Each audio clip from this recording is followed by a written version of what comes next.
everybody! My name is Shuri Kimura. I'm 16 and I currently own a sporting air rifle in Tokyo, Japan. Today's video is going to be about the process of buying a gun in Japan, how strict it is, and my take on this process.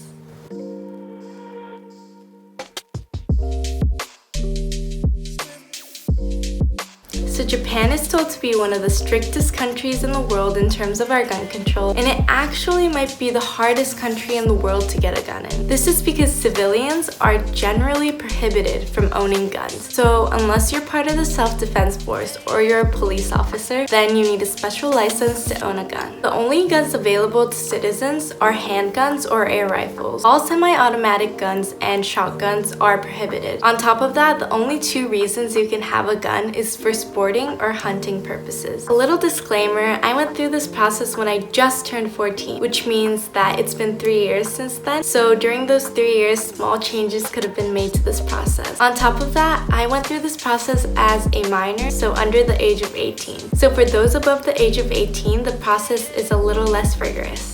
So the first thing I had to do as a minor is earn a rank 3 with a beam rifle. So a beam rifle looks just like a normal rifle, except it only shoots laser beams. So the point of having a beam rifle is etiquette, learning how to manage and handle a gun safely. So getting a rank 3 on a beam rifle is actually really difficult. So this is what a target looks like. The very middle, the bullseye, is a 10.8, and everything inside of this line is a 9. To earn a rank 3, you need an average of 9.1 points per shot for 60 shots straight. So even while passing through these ranks and showing our accuracy, we needed to show that we could handle our guns safely. So I think at rank 5, there was a written safety test in which we had to get 70% or over to pass.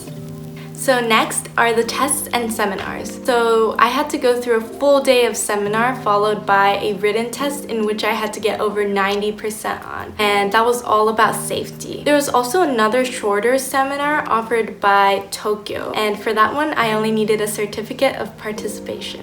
After that was a recommendation by the Japan Sports Association. If I'm not wrong, I think this is only for those applying to get an air rifle between the ages of 14 to 18.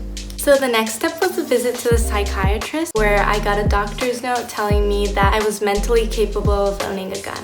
After that, I visited the police on several occasions for interviews and filling out forms, and they asked extensive questions about my reason for possession. Even after those police visits, they interviewed 3 of my neighbors, my family members, acquaintances, and school. Even after you go through all these steps and are accepted to be a gun owner in Japan, you still have to register your gun number at the police office. So because I'm under the age of 18, I can't keep my gun at home, so I have to store it in the gun store and take it out whenever I go to practice or competitions. But if you are above the age of 18, then you need a gun locker and an ammunition locker, both of which have to be separated from each other and hidden from view in your house, and the police come check it every year. Regardless of age though, we have to go check our gun every year at the police station. This is to check for illegal accessories and whether parts of our gun fit regulations. There is also a renewal process every 3 years, and this is my first year going through the renewal process, so please let me know if you want a video on that. 2 interesting things I found is that you can't carry your gun for purposes other than competitions or practices, and nobody else can touch your gun unless they have a special license, for example, a coach.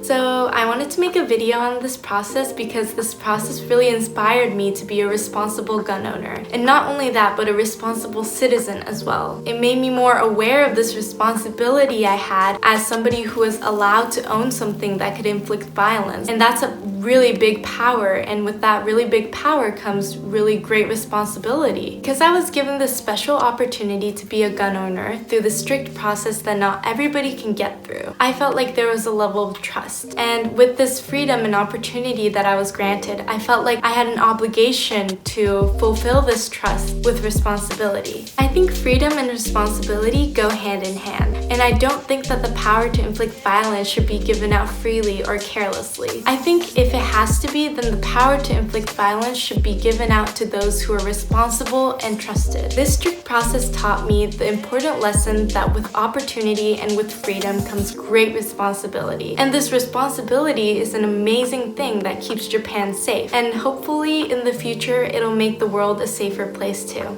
That's it for today's video. Please let me know in the comments down below if you have any questions, comments, or opinions. Thank you for watching today's video.